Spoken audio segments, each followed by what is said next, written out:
એટલે પાછી જાય છે. ભાઈ સાહેબ જોઈ લ્યો, પૂછડું જોઈ લ્યો ને ખાલી. બોલતા ના બોલતા સાયલેન્ટ. ઓલા કેટલું પાણી ભરી તો એની બોની.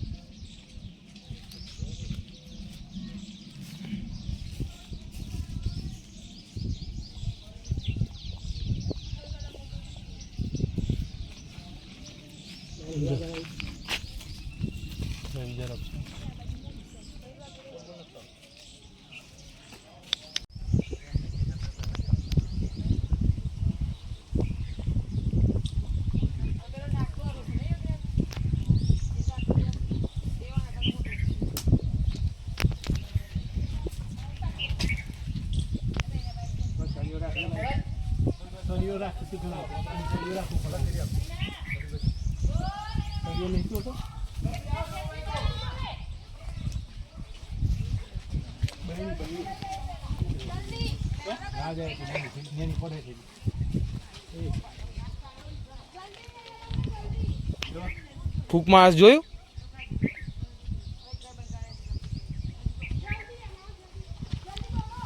ઉભા જો એક જણ જોવા આવે છે.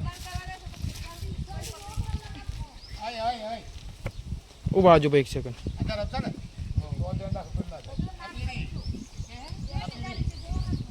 કોઈ એનાકોન્ડા જેવો છે, અજગર જેવો.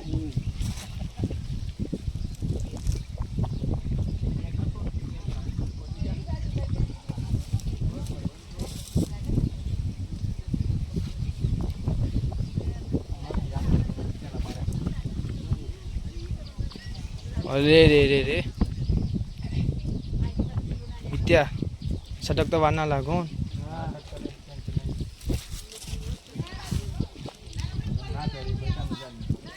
અમને જોવાનું કોઈ નહીં.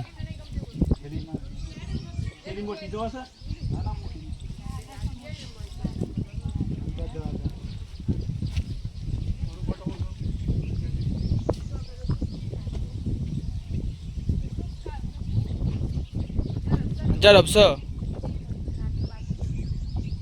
આજ સજી છે. મેં જોયો મોટું મોટું હતું હે ને.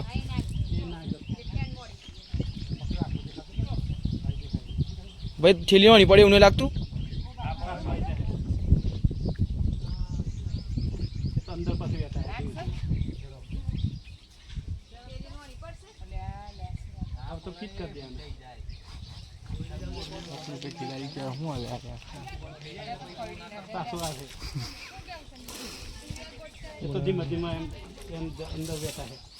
અંદર આપણો બને દે જાતી ધીમે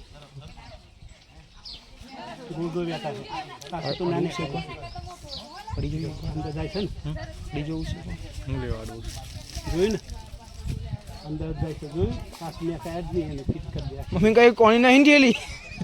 હા કોણીઓ તો નાખી જાય. બહુ ગયા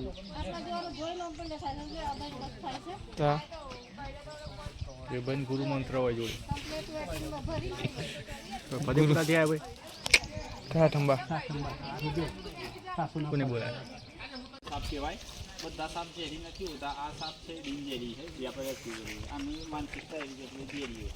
એટલે કોઈ બી માણસને કરડે એટલે માણસ શું કરે? ગભરાઈ જાય. આજુબાજુ કરડા માણસ હોય એમ કે ભાઈ ચરફ કરે તો પાણી ના મારે.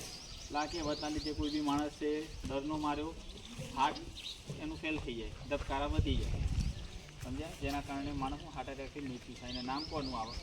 આનું આવે. પણ અસલમાં મર્યો કેમ હોય માણસ? કહેવતના લીધે. તો એવું ડરવાની કોઈ જરૂર નથી. આ સાપ છે તામણ. અને ઇંગ્લિશમાં કહેવાય રેટ સ્નેક, એટલે કે ઉંદર ખાવ સાપ. રેટ એટલે ઉંદર, સાઈડ સ્નેક એટલે સાપ. અને આ ઝેરી સેજ પણ નથી હોતું. દેખાવાનો જે આઈડિયામાં રહે એવો કાળા કલરની, પીળા કલરની અને ચીકણી કલરની, આમ 3 ટાઈપની જોવા મળે. કાળા કલરની હોય તો તમને નાક જેવું જ લાગે. તો આ મેઇન વસ્તુ ઓળખવાની છે. અને મોઢાનો જે દેખાવ છે બરાબર, મોઢાનો ભાગ એક પીળી અને કાળી પટ્ટી હોય, એનાથી તે ઓળખાય મોઢાના આ ભાગમાં. અને મુખ્ય ઝેરી સાપના અંદર એક નાગ ઝેરી આવે, જેને આપણો ફેણ મૂળ એટલે ખબર પડી છે. બીજો છે કાળોતરો, જેના વ્હાઈટ પટ્ટા હોય શરીર ઉપર, બરોબર. અને જાંબુડિયા કલરનો દેખાવ હોય, જાંબુ હોય ને જે ટાઈપના એવું જાંબલી કલરનો દેખાવ હોય, તમને કાળો લાગે. અને ત્રીજું છે રસસ વાઇપર, જેના પર ચીતળો કહીએ, એ ઝેરી હોય, બરાબર. પીળા કલરનો હોય, એના પર કાળા કાળા ટપકા હોય, અને સાંકળ ભેંસને બાંધવાની સાંકળ આવે ને એ ટાઈપનું એનું નિશાન બનતા હોય. ત્રીજા નંબરનો એ ઝેરી હોય, ચોથા નંબરનો પુરસા, એટલે કે ટોસ્કેલ્ડ વાઇપર્સને એ આપણા વિસ્તારમાં જોવા નથી મળતું. એ ગુજરાત રાજ્યની અંદર છે, પણ આપણા અરવલ્લી મહીસાગરના અંદર એમ જોવા મળ્યું. રેસ્ક્યુ કરેલું. તો આમાં 4 ઝેરી સાપ છે. અને ઝડપ કહીએ છીએ આપણે. ઝડપ એટલા માટે કારણ કે સૌથી વધારે બધા સાપોમાં સ્પીડમાં ચાલતો સાપ, ઝેરી નહીં, સૌથી સ્પીડમાં ચાલતો સાપ એટલે ઝડપ. જેને ઇંગ્લિશમાં કહેવાય સ્પીડ, ગુજરાતીમાં કહેવાય ઝડપ. એના પરથી આપણા વિસ્તારમાં આપણું નામ એને ઝડપથી ઓળખો. તમે બીજા કોઈ વિસ્તારમાં જઈને કહો અમદાવાદ બાજુ કે ભાઈ ઝડપ છે મારા ઘરમાં, તો એ માણસને ખબર જ ના પડે કે ઝડપ. સામણથી ઓળખે, બાકી બધા સામણ પણ કહેવાય. આવું કંઈ બી તમને એમ કંઈ કરશે નહીં.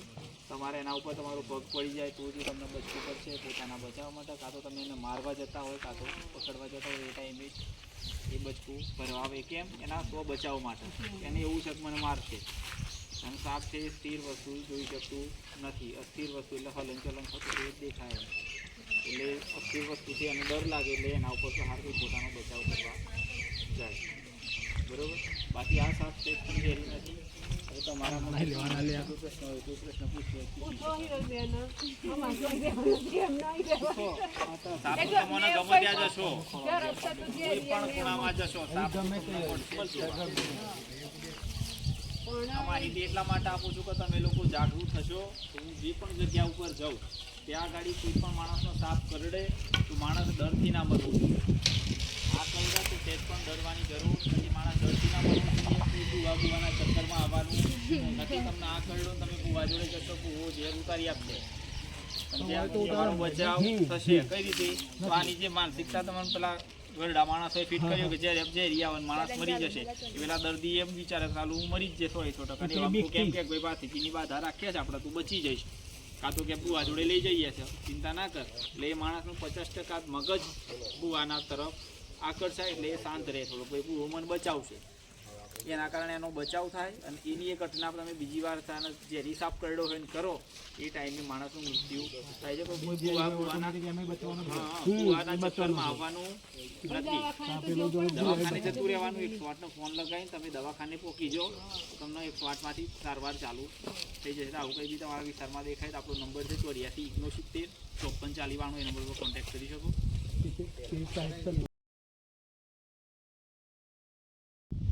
નમસ્કાર દર્શક મિત્રો, આપણે જે ધામણ સાપનું રેસ્ક્યુ કર્યું હતું તે સાપને આપણે રિલીઝ કરવા માટે આવી ગયા છીએ. તો આ સાપ ઇન્જરી હોય છે અને હવે આપ જોઈ શકો છો આ 7.5 ફૂટનું ધામણ સાપ છે જે આપણે રેસ્ક્યુ કર્યો ત્યારે બહુ જ એગ્રેસિવ હતું. અને આપણે હવે એને નેચરલી જગ્યા પર રિલીઝ કરીશું.